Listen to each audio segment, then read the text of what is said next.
Bids are in. The gavel is dropped. Ladies and gentlemen, here at WineBid, we are finally hammered. That's right. This is WineBid's podcast dedicated to all things wine value, wine auctions, wine retail, and, sometimes just wine. My name is Jeff McGurn. I'm on WineBid's marketing team. I'm not really an expert in anything, but you know who is an expert? My colleague here, Paul Walker. He is the genius of the grape. That's right, Paul Walker, our wine expert here at WineBid. Thanks for being with us, Paul. We're going to be talking about all the amazing, all the amazing wine coming to auction here from the United States. Let's start out in beautiful sunny California. Harlan, anyone? Does anyone like Harlan? Hasn't been sunny in months out here. I don't know what you're talking about. I know. Well, you live in San Diego. Your weather's I live in San Diego. No, it's actually not. It's been super overcast and raining. Yeah, the whole state has been socked in for 2 months or something. It's crazy. It's been so weird. We have just a bevy of Harlan coming to auction. 91, 92, 93, 95, 4, 95, 01, 02, 03, 04, 05. Harlan Estates, I've got OWC of the 99, 3-bottle lot OWC, and a 6-bottle lot OWC of the 2000. The 99 for 1305, the 92 for 1125. I mean, somebody liquidated their Harlan collection. This is a perfect opportunity for somebody to pick up a ton of Harlan. For sure. I actually picked all the 90s vintages just because, those are getting much, much harder to find these days. And there really are great wines. I had the 94 not too long ago, and I don't think I'd ever had that wine before. And it was really, really impressive, and also tasted like it could last another 10, 20 years. And so I think, these are kind of legendary examples that were, Harlan's dream was to build a first growth quality wine in Napa. And I think he did that with these, especially these earlier vintages. They're really amazing. So definitely collectible and hard to find all those different vintages at one time. So very cool. We had an 85, I thought this was cool, 85 Joseph Phelps Insignia for $220 at auction. I didn't see the 85. Interesting. I saw the 82 Isley 3-liter. There's two of them, which I thought was cool, but I didn't see the 85. That's cool. There's a bevy of Phelps coming into auction. 2000 Bacchus, 01 Bacchus. Yeah, there's a ton of Bacchus actually. That I did see. I don't think there's 85 Insignia. Did you say Insignia? Or I think there is. I was just looking at it. Am I wrong? I'm looking at it right now. 85 Insignia this week? Did I? Oh, is it 95? 95. Yeah, okay. Sorry. Oh, I misspoke. It literally shows 95, not 85, 95 Insignia. But the 95 Insignia is still really cool. That's good. That's good wine too. And I think it's I want to say it's quite a bit less than the 94 and 97, but I think just as good. For you, I've got just a bevy of 90s Dominus. 91 for 420, 94 for 425, 95 for 200, 96 for 220, 97 for 245. 96 was a good year in Napa, right? Mm-hmm. So I feel like, that 2000 for 165, a mag of the 04 for 465, just a bunch of really cool Dominus in auction. And I don't know, I think 220 seems pretty reasonable to me for some of Dominus caliber. Yeah, this week it just kind of reminds you of the Harlans too, because especially 91 in 6-pack, that's very, very cool. There's a 6-pack OWC of the 91 for 2,400, or at least last I checked. Might have gotten a bid since yesterday or Monday. But anyway, amazing array of wines. And I think this stuff is still very score dependent as far as price. It really, really varies between the vintages. And I think it's more important, to trust your own palate and try the wines and see what you like and don't like. Interestingly, the 94 is almost as much as the 91, but I think the 91 is a totally superior wine, at least in my tasting it over the years. But still, 04 mag for 465, and that's great. That stuff should be fantastic. What's interesting is, like, if you look at, I know you like to look at scores. If you look at Cellar Tracker scores, the 94 is on par, slightly ekes out the 91. The 91 is far and away better wine. I've had both of them like side by side, and the 91 blows it away, in my opinion. Not blows it away, but I think it's just, it's better. There you go. Paul Perform Walker better. guaranteeing that you'll like the 91 better than the 94. No, not saying That's what I just heard. It's Paul Walker guaranteed that. I would 1997. say go after, like you say, go after the 95 and the 96. I mean, they're half as much, and they're half as much, and that's those are phenomenal vintages. Yeah, and you've got Like, just a great amount of ridiculous. age. They're in great condition. Yeah. We had 1997 Ridge Geiserville. I already has a bid on it, actually. 55 at 55, I think it was 56. I thought that's like really cool. I mean, I love Ridge. We talked about it on our last podcast. I think 55, even $56 is still, pretty good price for something with 26 years of age on it. That should taste interesting these days. They definitely change over time. If you've had aged Zen after 15, 20 years, it's not going to have that same bright sort of impact that they had on release. But still, 91 got bids at 67, 97 at 56.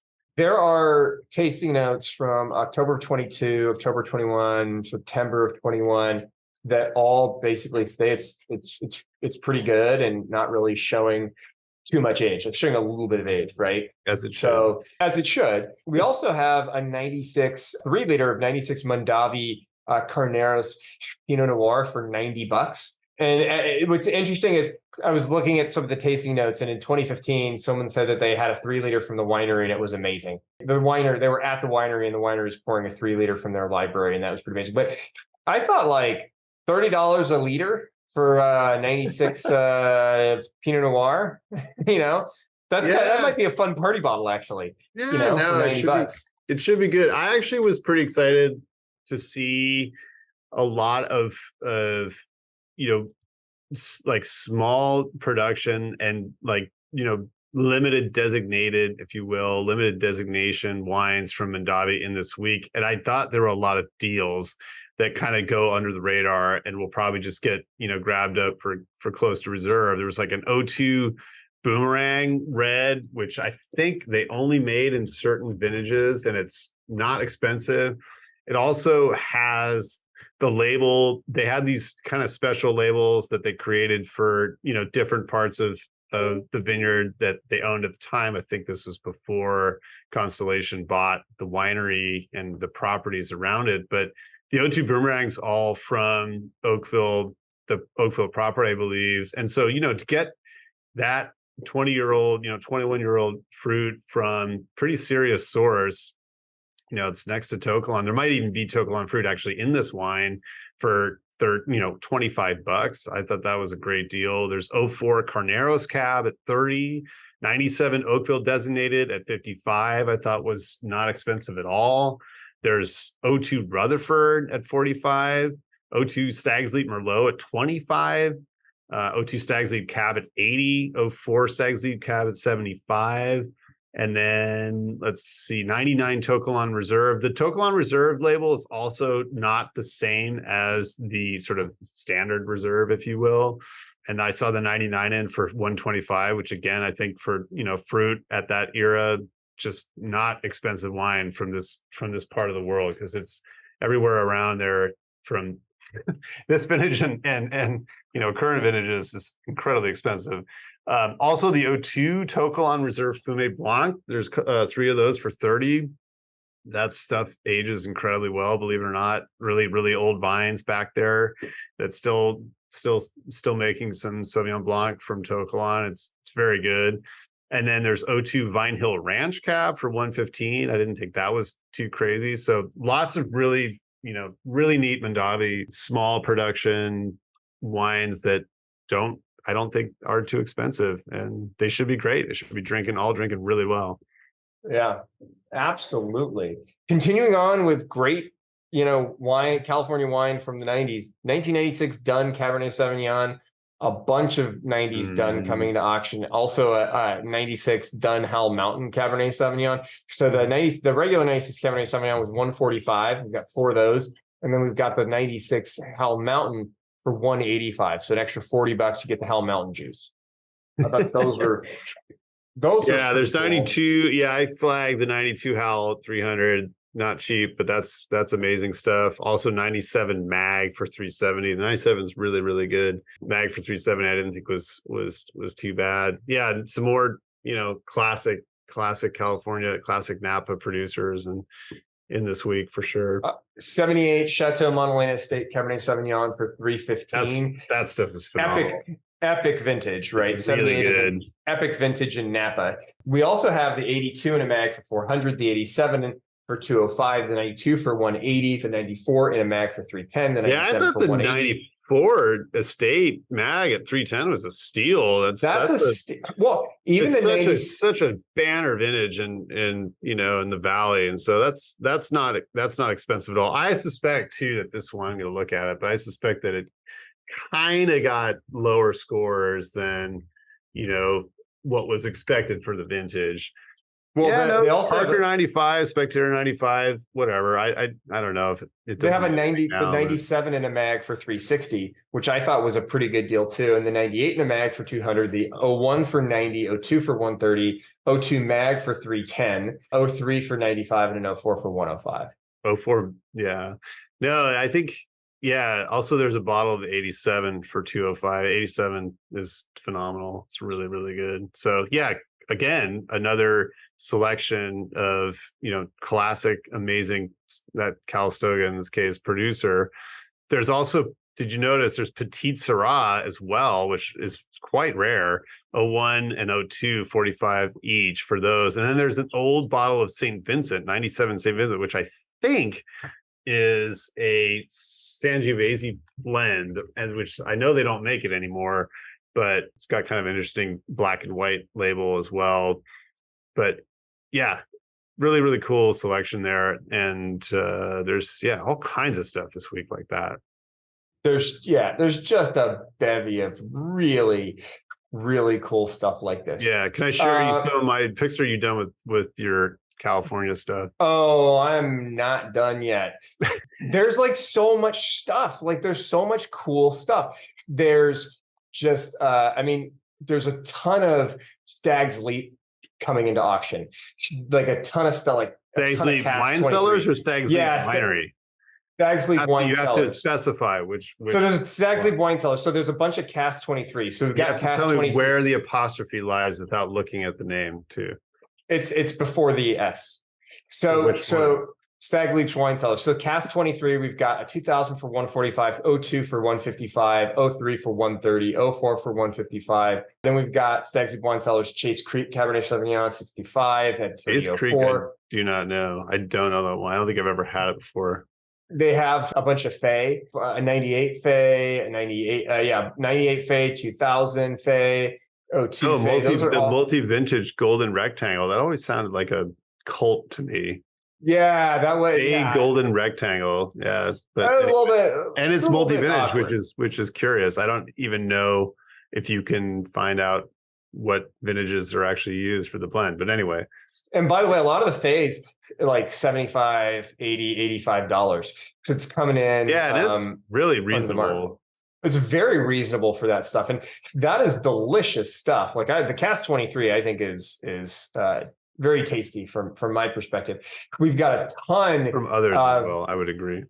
We've got a ton of BV coming in, including some Burgundy. Oh, I did want to talk about this. No, I actually did want to talk about this because I'm familiar with the owner, and there are a selection of large formats, and there's all kinds of them. There's 74 mags, 6 liter, 73 mags of Latour, and the owner actually. I don't want to give too much away, fearing breach of contract here, but was associated with the winery and dealt with these wines, himself. So they've been actually taken care of since release, which is very cool. And some of the larger formats, I think, are missing capsules. And I said, well, sometimes the inspectors, they're concerned about that. But in this case, with the provenance of what it was, we had no concerns. And so it's great to see there's 74 6 liter, which is pretty amazing bottle. Jeff, I got a big birthday coming up, so put this on your list, maybe, if you wouldn't mind. 6 liters would probably be enough for, a couple people. 81, 85. Yeah, 81 mags, 85 3 liters. And there's quite a few more. You know what? That's the thing. For you, only the best. I'm holding out for 12. I'm holding out for a 12-liter. Well, right.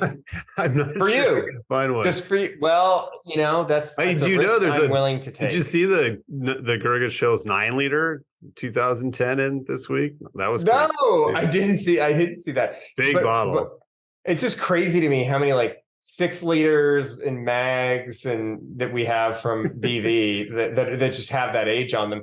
And it's awesome that they've been taken care of so well. We had 05 Chapelet Vineyards Pritchard Hill Estate Vineyard Cabernet Franc for $60 and the 06 for 60. That stuff is just delicious. 07 Inglenook Rubicon mag for 170. This one I thought was cool. 97 Pride Mountain Cabernet Sauvignon for 175. 97 Palmer for 205, 01 Duckhorn Estate Grown Pazzamaro Vineyard Cabernet Sauvignon mag for 130. There's a bunch of Duckhorn coming to auction. Lots of Dariouche. If you like Dariouche, check it out. We got a bunch. 18 Ascendo Cellars Cabernet Sauvignon for 270. Chendo, 03 I believe it's pronounced. Ascendo? Chendo, I believe it's Chendo, whatever. It's California. 03, I thought this was cool. 03 Domaine Chandon Pinot Meunier, which is actually, the Pinot Meunier you usually don't see in a red format, right? As its own varietal, except maybe in Germany. I believe Pinot Meunier is known as Schwarzriesling. You can also get it in Champagne. I don't know if you knew that. Well, you can get it in Champagne, but you just don't see it come across. I mean, you especially don't see it in Napa all that often, I guess. No, that's true. 2018 Glorious Revolution Morris Family Vineyard Cabernet Sauvignon, which has one bit on it, take 95.96. I think I've mentioned these wines before because I'm not familiar with the producer with Glorious Revolution, but they're interesting. And they also, this one already has a bid, 95. I think they're quite rare. But anyway, have to look into that some more. Go ahead. What other California picks do you have, Paul? Let's see. Well, like I said, we touched on a lot of the classics, a lot of the various old standards in California, if you will. I did want to scoot down the state a little bit because there's an 99 Alban Oaksley, which is one of the late harvest wines that they make, and don't see it very often. And I thought that was pretty cool. Already has a bid at 66. At least it did. Might even have more by now. But anyway. And there was a 95 back to Napa. There was a 95 through 99 Behringer Reserve 5-pack in wood, which I think is very cool. Again, goes in the theme, and I'm sure it's probably from the same seller as a lot of these other classics we've been mentioning. But the 5-pack of the Reserve from Behringer is at 460. And yeah, of course, we mentioned all those beautiful Montelena and Dominus wines. And there's a mag of 99 St. Jean Reserve Cab. This was kind of one of those, I think, very underappreciated wines. The reserve wines that St. Jean made back in the 90s were quite good and never very expensive, especially in the secondary market. So I flagged the mag for $70. I thought that's a great bottle, and it's really not expensive at all. You mentioned the Duckhorns as well. There was an 02 Estate Grown Cab, 25th Harvest Cuvée. Excuse me, it's a Bordeaux blend probably at 80. 91 Howell Mountain Red in Magnum, which again, these are rare wines, kind of like those Mondavi wines I was talking about a few minutes ago. Rare examples from these classic producers that we don't see that often. And I think the 91, I want to say those 90s wines turned into, I think they were mostly Merlot based, but anyway, 91 mag of the Howell Mountain Red for 130, 04 Three Palms Merlot for 140 for a mag. Again, one of the most famous wines that Duckhorn made, and they age incredibly well, Three Palms Merlot. So that was exciting. And yeah, the 82 Phelps Isley 3-liter, there's 2 of them, which is pretty wild, much less, seeing one is rare enough. There's a bunch of Kistler including the 97 Camp Meeting Ridge Pinot Noir. And Camp Meeting Ridge Vineyard is now owned, I think, wholly by Flowers Winery. But back in the day, the fruit was sourced by others. And the 97 Camping Ridge from Kistler, last time I had it it's been a while, but it was incredibly good. There's some 97 at 135, 98 at 155. And then there's various Cuvée Catherine and Elizabeth Pinot Noirs from the late 90s and early 2000s, which are quite good and not easy to find. Same thing with the Hirsch as well. Kistler Hirsch is fantastic. And there's some 98, 99, and 01. And then also Estate Vineyard Kistler Pinot Noir as well. There's a 99 Martinelli Jackass Zin at 55, which I thought was a pretty good deal, since that stuff is pretty rare and hard to get and very expensive now. There's a bunch of Maryvale, and the ones that really caught my eye this week were the Oakville grades, which I believe, and I'll have to look up somewhere in Spectator or somewhere online, but there's sort of like the Harlan predecessor was bottled by Maryvale as well. And I can't remember if it's 91 or 92, but anyway, there is some old Oakville grade from Maryvale, which is very interesting to me, because I think that's some pretty amazing fruit for not a whole lot of money. As we mentioned, there's a lot of early Harlan in this week, and it's quite a bit more expensive. So there's a 93 3-liter of the Oakville grade from Maryvale for $260, and there's also 02, 3 of those at $35 a piece. And I thought, man, for Oakville fruit that's 21 years old, you can't really do much better than the Mondavi Boomerang and the Oakville grade from Maryvale for 25 and $35. I think you mentioned the Pallmeyer 97, 205. That's very enticing. I believe that was made by Helen Turley. Those Helen Turley made Pallmeyers in the mid 90s are incredible. They're really, really good. There's some 96 and 97 Merlot as well. Also some Ramey Ritchie Chardonnay, which caught my eye. It's a really good bottling from David Ramey. And let's see, I think that pretty much rounds it out. There's some 2000 J. Stram in this week as well for 105 a piece, 3 of those. So yeah, lots of great, classic, amazing examples from California in this week.